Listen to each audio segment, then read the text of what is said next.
Greetings, dear viewers. You are on the Ruslan Belov channel, and today before you is another daily summary of events on the Ukrainian front. But before we delve into the details, allow me to remind you, your subscription is an enormous support for the development of this channel. If you have watched our content multiple times but haven't subscribed yet, please do so. I express my gratitude to everyone who is already with us. So let's begin. Yesterday, Zelensky again made a multitude of statements, and from the entire stream of his words, one thing became clear. He once again confirmed that no withdrawal of troops from the territory of Donbass is foreseen. At the same time, he stated the possibility of achieving peace by the summer period. It surprises me. How does this reconcile in his head? In other words, you openly say that you do not intend to fulfill one of Russia's key conditions for a peaceful settlement, but simultaneously claim that peace is possible by summer. It seems that such things can coexist only in Zelensky's mind, but reality differs substantially from his words. Most likely, these statements are calculated so that the residents of Ukraine do not leave the country en masse and retain hope for a speedy end to the war, and consequently do not deem it necessary to leave. Military actions on the front line do not cease, and we continue to analyze the situation together with you. Friends, I will be honest with you. I derive no joy when I have to report bad news. I prefer speaking about the positive, about successes. However, today's broadcast will not consist exclusively of good reports. Diverse information is coming from the front, both positive and negative. Let's start with what is unfavorable for the Russian side of the conflict. Negative news is coming from the Zaporizhzhia region and from two sectors at once. But before we move on to the details, I get the feeling that in Kiev they have truly come to believe in their own strength and have decided to act on the principle, now we are going on the offensive. Because such a volume of attacks from their side, as we have observed in recent days, has not been recorded for a long time. For example, in the Sumy region, the armed forces of Ukraine attempted an offensive on Vilcha. Moreover, the Ukrainian command sent their assault troops into the attack literally across open terrain. What was the result? The result was predictable. Everyone who was part of this assault group was eliminated. Furthermore, they were scattered to such an extent that the entire snow cover was covered in blood and remains. I apologize for such details, but the footage from there is truly not for the faint of heart. However, where the AFU offensive did not fail and where they have certain achievements is in the Zaporizhzhia region. On the Sursky offensive sector, over the past 24 hours, the AFU did not achieve any substantial progress. Yet in one place, they managed to create pressure. This occurred in the area of Ternovate. Near this urban-type settlement, slightly to the south, lies the village of Kosovtsevo. And yesterday, AFU assault groups managed to penetrate it. In general, there is nothing particularly surprising about this. On the contrary, I would call it an expected development. Because, if you look at the maps, the settlements are located very close to each other. From the northern border of Kosovtsevo to the southern border of Ternovate is less than 1 kilometer, it is just 700 meters. And without controlling the urban-type settlement, it is difficult to maintain control over this small village, which is located in the immediate vicinity of a larger settlement. So yesterday morning, the AFU were able to move their forces into Ternovate, concentrated there, and then rushed toward Kosovtsevo. Materials of objective control have also been received, showing their assault groups breaking into the village. Russian troops have not completely lost Kosovtsevo. Russian control remains in the southern part. However, it is difficult for me to imagine how Russian troops will hold positions here.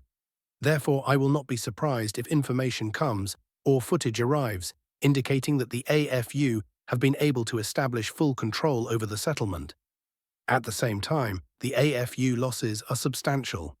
I look at the daily summary regarding how much equipment was destroyed in this sector within the zone of responsibility of the Vostok East troop grouping, and I am amazed.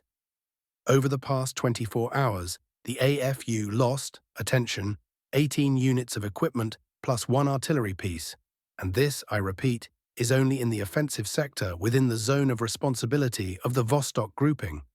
They lost 10 vehicles, 5 armored fighting vehicles, 3 infantry fighting vehicles, and more than 200 fighters killed and wounded. At the same time, there is data that the main strike was delivered from the northern direction, and it is indeed extremely difficult for the Russian fighters there. I cannot provide specific data yet. It is not permitted yet. I can only say that the situation is difficult. As soon as the opportunity arises to give specific information, I will, of course, provide it. Moving on. The setback here was not the only one. A much more significant setback occurred in the Orakov direction, in the zone of responsibility of the Dnepr grouping. Here, the Russian side has problems in the long-suffering Malaya Tokmachka. Why long-suffering? Because battles for it have been continuing for many months, and even when Russian troops had almost completely taken the settlement and the AFU remained only on the outskirts, you see for yourselves, they managed to conduct a mechanized attack, and the Russian fighters did not withstand such an onslaught. As a result, the loss of ground within the residential area amounted to more than 4 kilometers. And in Malaya Tokmachka, Russian troops now control less than half the village. Somewhere around 20 to 25% remains under Russian control. What is there to say here? I do not want to repeat myself, but I said earlier that Russian troops are unlikely to be able to break through the AFU defense from the southern direction and exploit success in the direction of Orakov. Assistance is needed here from either the western or the eastern direction. In the east, the AFU are currently attacking with the goal of stopping the Vostok grouping, which means that part of the Russian forces will be diverted to defense. And from the western direction, the process is ongoing. Here, nearly 10 kilometers of fields must be overcome, which under conditions of mass drone usage is a very serious task. I would say that this is even more difficult than storming a residential area. At the same time, the Russian army also has successes in the Orakov direction. For example, in the area of Lugovskoye and Mirnoye. In the area of Lugovskoye, north of the village, they advanced along the tree lines by almost 1 kilometer, thereby pushing the line of contact away from the settlement. And in the area of Mirnoye, they slightly expanded control to the west and southwest of the village, also advancing along the tree lines. Here, of course, ideally it would be to reach Gulyai Pole from the south, but this is unlikely, as this fortified area, which is important for the AFU, is protected by powerful defensive structures on the southern side. Therefore, progress here is possible only if they approach from Zalizhnye from the east. On the Zaporizhzhia direction itself, there were successes in the area of Stepnogorsk. Here they finally closed the pocket. The AFU had been in this industrial zone for a long time, but finally it was possible to dislodge them from there. And there was one more sector of advancement, the Konstantinovsky sector. Here they advanced in a sector that we discussed quite recently, saying we would like to see some movement. This is west of Chasiv Yar. And these very movements have occurred. What happened here? They managed to advance along Oktyabrskaya Street in Nikolaevka. Plus, they managed to reach Chervonoye and enter its eastern outskirts. I will not draw far-reaching conclusions here, as the sector is very difficult, and it stood stagnant for half a year because Chasiv Yar was taken under control back at the end of July. And only now, only in February, as you can see, has it been possible to start shifting the line of contact here. And the fact that we see some activation is, of course, a positive moment. But one will be able to speak of serious progress and a shift only when this entire pocket, containing Chervonoye, Nikolaevka, Podolskoye and Stenki, is closed. Then it will be possible to assert that the situation for the northeastern flank of Konstantinovka has deteriorated significantly. For now, we note the activation and hope that it will continue in the future. And let's move further along the map. Let's move to the Dnepropetrovsk direction. Reports are coming from there from the Ukrainian side that the Ukrainian military have taken 6 settlements in this direction, but no confirming information has been received so far. Previously, information arrived that a clearing operation was underway in Kalinovskoye, and the settlement of Zlogoda had allegedly already passed under AFU control. But no materials confirming firm AFU control over these settlements have been received from either Zlogoda or Kalinovskoye.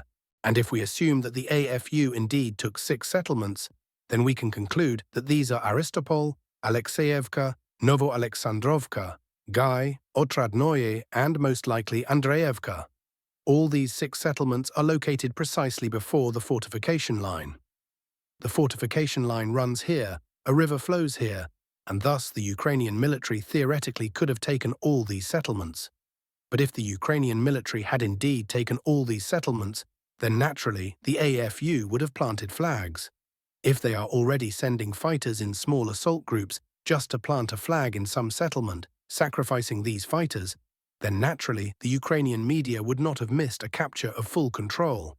Therefore, there has been no confirming information about the capture of these settlements here, and we are not recoloring the map.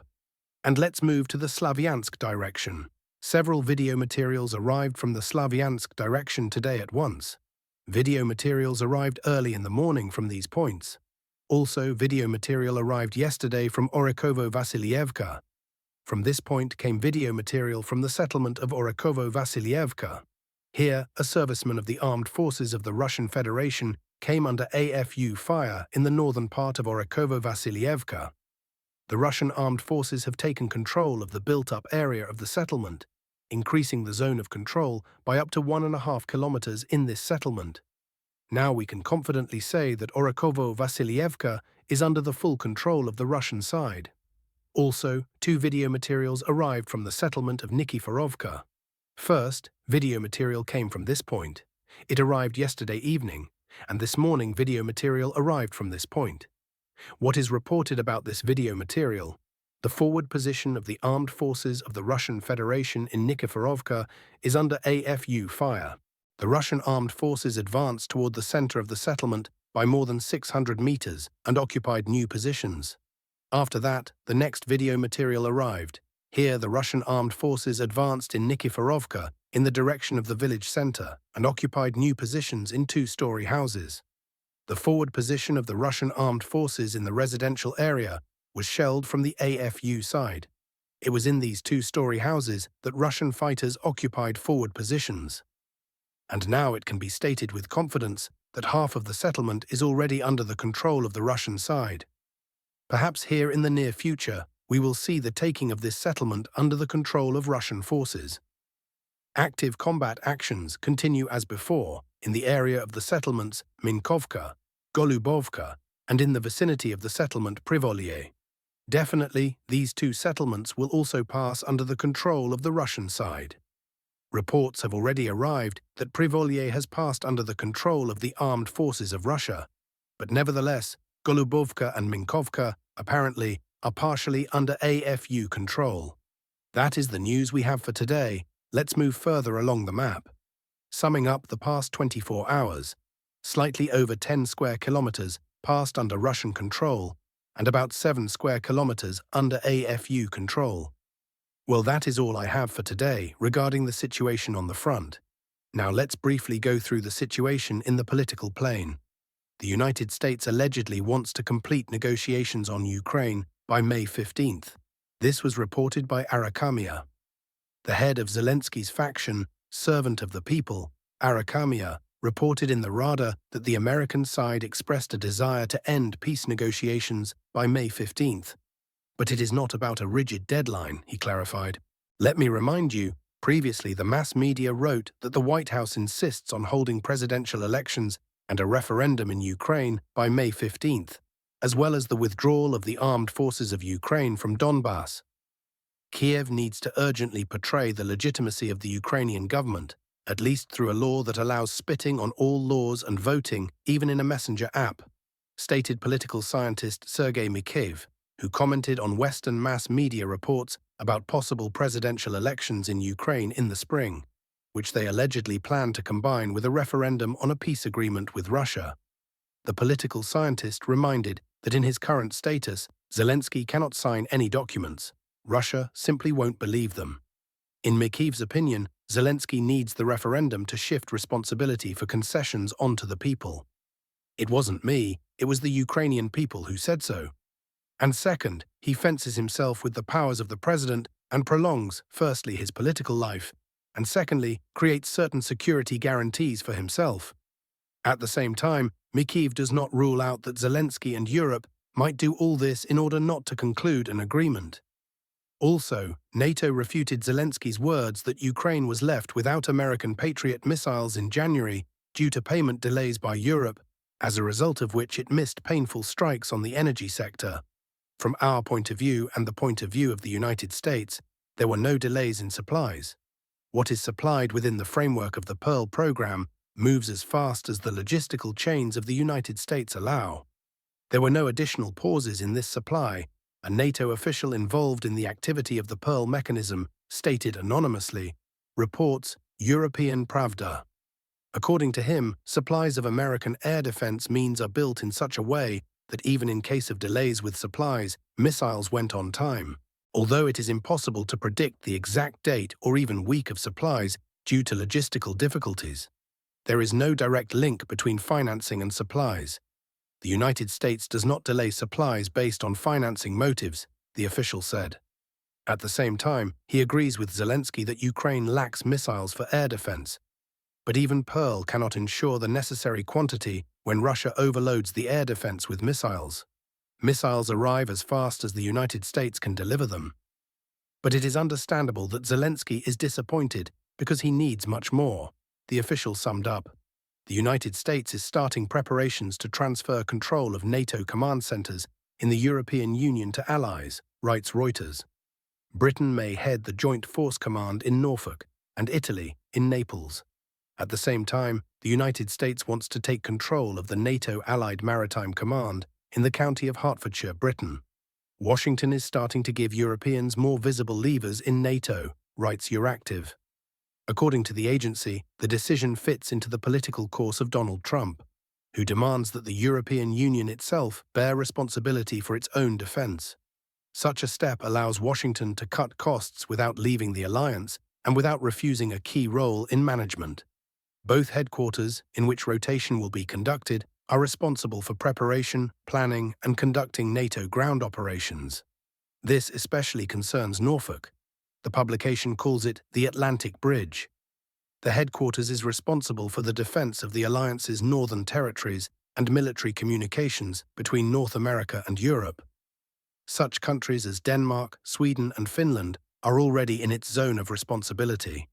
However, while Europe receives regional headquarters, the United States concentrates under its control structures through which real management of alliance forces passes, notes Reuters. According to the publication's interlocutor familiar with the situation, it is about the facility in German Ramstein, which manages NATO air operations, the centre in British Northwood, responsible for naval forces, and the command in Turkish Izmir, overseeing land forces. Formally, these structures stand lower in the hierarchy, but it is precisely there that NATO actions are planned and managed, concludes the agency. We are following the development of events, friends. Subscribe to our channel. Peace and goodness to everyone.